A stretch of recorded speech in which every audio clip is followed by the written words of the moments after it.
Hello everybody, today in this video, I'll be giving my thoughts and opinion on Shockwave, located at Six Flags over Texas in Arlington, Texas. Before I get into it though, if you're new here and you like what I post, consider subscribing. It really helped me out a lot on my journey to 500 subscribers, and then on my way to 1,000 subscribers. I have something really funny planned for 500 subscribers, so it'd really help me out if you hit that subscribe button and even turn on the notification bell so you never miss an upload. But with that out of the way, let's get right into the review. Shockwave has a height of 116 feet, a max speed of 60 miles an hour, 2 inversions, and a total track length of 3,600 feet. Honestly, I kind of find these stats pretty impressive. Going 60 miles an hour only at 100 feet tall, in my opinion, that's like really impressive. And this coaster, despite the stats, is actually a really intense ride.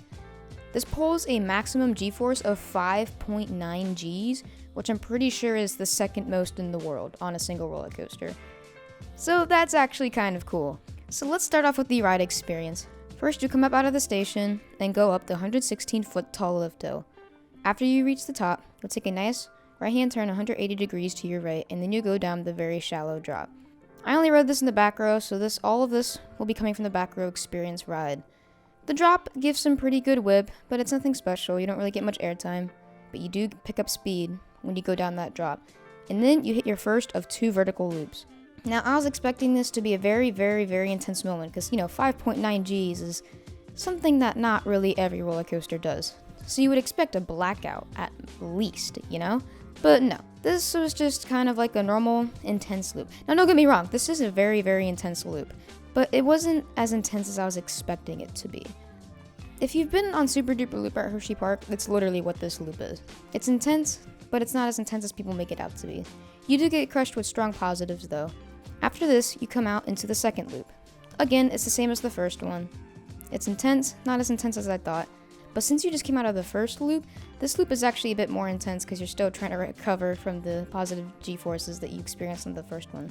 So after that, you come up and then you hit some trim brakes. Then you're going to turn 180 degrees to your right, again, and then go down this dip, or this valley. This was probably the best part of the ride. Well, Great Bear Productions, why is this, out of all of the elements, the double vertical loops, 6 G-forces, the drop, how is this little valley right here the best part of the ride? Well, I'll tell you. Ejector airtime. Like most things in life, ejector airtime makes any ride really good.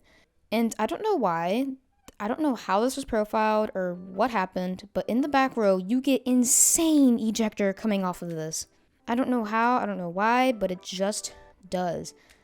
So yeah, that was actually really cool, and it actually even hurt my leg a lot. Like, I thought I bruised my leg, the ejector was so strong. So you come out of this valley and you take a left 180 degrees to your left. Then something to note about these turns is that they're actually kind of janky, which I thought was interesting because Shockwave was built after Super Duper Looper, and that ride is considerably smoother than this one.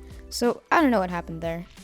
But anyways, after this, you go into another valley that again pulls some crazy ejector air, and I was ready for this one this time, so it was kind of a lot more enjoyable now that I knew it was coming. After this, you come in, you take what looks like another ejector bunny hill or something. I'm not really sure what this is, but you do get like a very quick pop, and then you turn slightly to your left into some straight track. And then once you go to the straight track, you take a long drawn out turn to your right, and then you pop up into the brake run.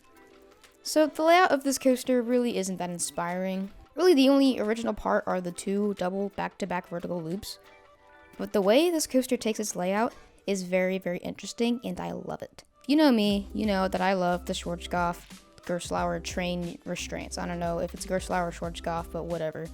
These restraints are really good. You feel very exposed, it's non-restrictive, and they're comfy. So these trains get a 10 out of 10 for me. But what about the ride overall? I think I'm going to give this ride a 9 out of 10. I think the transitions and the turns could be a lot smoother, but this ride definitely did not disappoint me. I also think that they could have done more in the second half of the layout, like it kind of just meanders around back to the brake run. But really, after that first half, I don't think it's a problem. But that's all I got for you guys today. Thank you all for watching this video. Again, if you're new here and you like what I post, consider subscribing. It really helped me out a lot on my journey to 500 subscribers. If you've ridden Shockwave at Six Flags over Texas, comment down below your thoughts on the ride. And that's all I got for you guys today, and I'll see you all later. Bye.